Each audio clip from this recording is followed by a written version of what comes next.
Hi అండి. నమస్తే. రైతు సోదరులందరికీ ధన్యవాదాలు. ఈరోజు వచ్చేసి మనం పత్తిలో వచ్చేసి పై ముడతున్నా, లేకపోతే తెల్లదోమున్న, తామర పురుగు ఎక్కువగా ఉధృతున్నా సరే, ఇది డాక్టర్ బ్రాండ్ వాళ్ళది హెర్క్యులస్ మిత్రులారా. ఇది చాలా ఎక్సలెంట్ ఇన్సెక్టిసైడ్ అనమాట. చాలా పవర్ఫుల్ ఇన్సెక్టిసైడ్. మనకి ఇది లోపల 2 రకాల టెక్నికల్స్ ఉంటాయి. డైఫెన్థోరాన్ వచ్చేసి 40.1%, దాంతోపాటు ఎస్టామాపరైడ్ వచ్చేసి 3.9లో ఉంటుందన్నమాట. డబ్ల్యూపీ అంటే వెట్టబుల్ పౌడర్ రూపంలో ఉంటుందన్నమాట.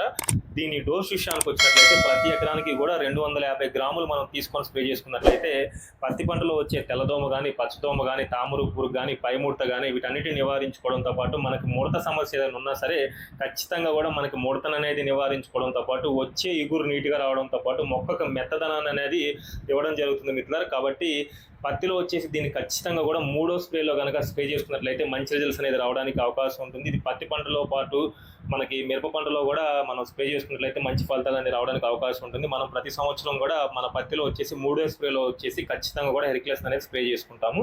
ఈ వీడియో ఇంతటితో ముగిస్తున్నాను. Thank you very much.